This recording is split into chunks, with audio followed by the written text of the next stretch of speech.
Hello বন্ধুরা, welcome back to my new blog. সবাইকে জানাই গুড মর্নিং। আশা করি তোমরা সবাই ভালো আছো, আমরাও ভালো আছি।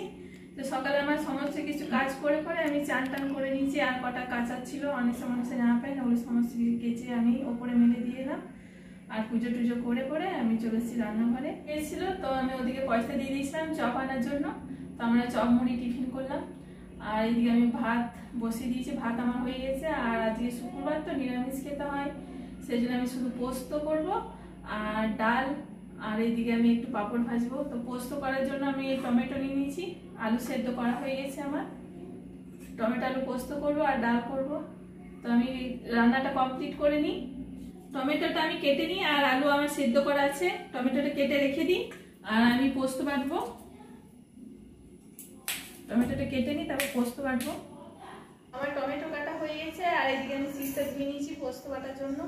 আর আমি এই প্যাকেটের পোস্ত নিয়ে আসছি, এইটা 50 গ্রাম থাকে আর 80 টাকা দাম নেই। পোস্তটা খুব ভালো খেতে, আর এরকম লুজ পোস্তগুলো ভালো লাগে না খেতে। ওই আমি এক প্যাকেট নিয়ে আসি, আমার 3-4 দিন হয়ে যায়।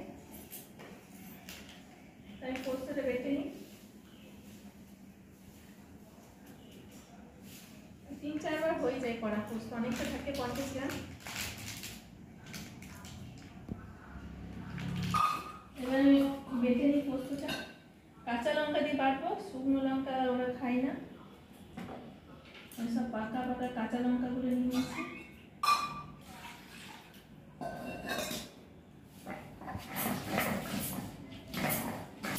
পোস্ত সিলে বেটে ভালো লাগে, মিক্সার মেশিনে বাটা হয় না এতটা। তো আমি যখন এই পোস্ত বাটি সিলটা ব্যবহার করি বাটার জন্য। আর এরকম মশলা আমি সব মিক্সার মেশিনে করে রেখে দিই। আমি এখন পোস্তটা বেটে নিই, তারপর পোস্ত করবো। আমার রান্না কমপ্লিট হয়ে গেছে আর আমি টমেটো আলু পোস্ত করেছি আর পাঁপড় ভেজেছি, কেন আজকে নিরামিষ। আর ডাল করলাম না, বললো যে ডাল করতে হবে না, ওই জন্য ডাল করিনি। তো আজকে এই দিয়ে আমরা ভাত খেয়ে নিই। দুপুরে খাওয়া দাওয়া করার পর আমি একটু শুয়েছিলাম আর সন্ধে হলো, সন্ধে দিলাম। সন্ধে দিয়ে আমার এই তো কিছুক্ষণ আগে কমপ্লিট হলো। সন্ধে দিয়ে দিয়েছি আমি, সন্ধে দিয়ে আর জল ভরলাম। জলটা আজকে অনেক দেরিতে এসছে, জল ভরলাম। আর মনীষা টিউশনি যাবে, সেই জন্য বললো যে মা দুটি চিড়ে ভেজে দাও। চিড়ে আর বাদাম ওদিকে ভেজে দিয়েছি, চলো আমি ওদিকে দিয়ে দিই। ওদের জন্য আমি চিড়ে ভেজে দিয়েছি, চিড়ে ভাজা আমার হয়ে গেছে। আর একটু চা করবো, ওদিকে দিয়ে দিই চিড়ে ভাজা। ওরা চিড়ে ভাজা খাবে, চা খাবে না। তো আমি মনীষাকে চিড়ে ভাজাটা দিয়ে দিই। ওদের জন্য আমি চিড়ে ভাজা রেডি করে দিয়েছি, ওদিকে দিয়ে দিই আমি। সকালেই আমি রেশন আনতে গেছিলাম, চান টান করে স্লিপ কেটে নিয়ে এলাম। তারপরে চান টান করে ঠাকুরের পুজো টুজো দিয়ে রেশন নিয়ে আমি চলে এসেছিলাম সকালে। চাল দিয়েছে আর এখানে গম আছে, চাল আর গম পাই আমরা, যে গম আছে।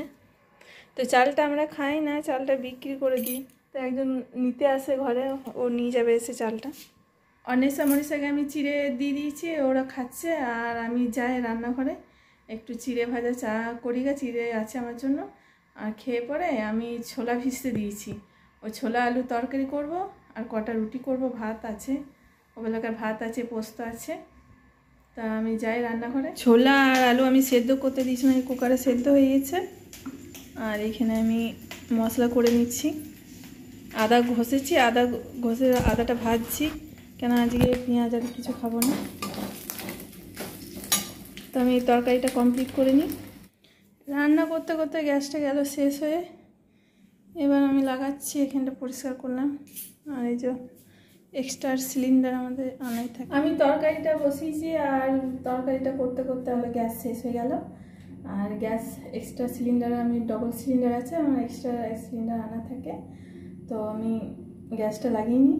আর সানের মধ্যে রাখলে সানটা দাগ হয়ে যায়, সেই জন্য এইটা আমি কিনেছি, এর মধ্যে গ্যাসটা রাখি। তো এখন আমি গ্যাস লাগিয়ে নিই, রান্নাতে দেরি, যেমন তরকারিও হয়নি আমার। তরকারি করতে করতে গ্যাসটা শেষ হয়ে গেল। মশলা আমি করছিলাম, তরকারি চাপাবো বলে গ্যাসটা গেল শেষ হয়ে। তো আমি এখন গ্যাসটা ফিটিং করে নিই, তারপরে আমি রান্না করব। গ্যাসটা আমি এটার উপরে চাপিয়ে দিয়েছি, এই যে ভর্তি সিলিন্ডার আছে। এবার আমি সিলিন্ডারটা লাগিয়ে নিই। রান্না করতে করতে গ্যাস যদি শেষ হয়ে যায় খুব সমস্যা হয়, আর যদি ঘরে না এক্সট্রা গ্যাস রাখা থাকে তা আরও বেশি সমস্যা।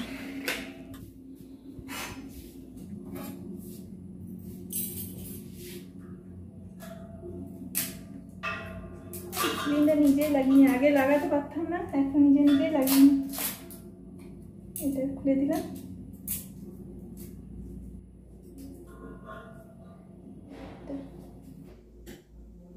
সিলিন্ডারটা আমার লাগানো হয়ে গেছে, এই যে লাগিয়ে নিয়েছি। আর খালি সিলিন্ডারটা আমি এখানে রেখে দিচ্ছি। এবার আমি রান্নাটা করে নিই, তরকারিটা। মশলাটা আমি তখন বানাচ্ছিলাম আর তখনই গ্যাসটা গেল শেষ হয়ে। তারপরে গ্যাসটা লাগালাম, আবার করে নিই তরকারিটা করে নিই, তারপর রুটি করব। আটা আমি নিয়ে নিয়েছি, এবার আটাটা সেনে নিই, রুটি করব। এখানে জল আছে। আমার রান্না কমপ্লিট হয়ে গেছে। রাতে ছোলার তরকারি করলাম আর এদিকে রুটি করা হয়ে গেছে। আর মনীষাকে আমি খেতে দিয়ে দিয়েছি, আমি নিজেও খেয়ে নিই। আমাদের রাতের খাওয়া দাওয়া এইমাত্র কমপ্লিট হলো। আর আমি বাসন টাসন সব ধুয়ে নিয়েছি, রান্নাঘর পরিষ্কার করে নিয়েছি। এবার আমি যাচ্ছি শুতে। তো আজকে এই পর্যন্তই, দেখা হচ্ছে পরের ভিডিওতে। আমার চ্যানেলে নতুন হলে একটা সাবস্ক্রাইব, লাইক, কমেন্ট, শেয়ার করবে। আর সবাইকে জানাই গুড নাইট, বাই।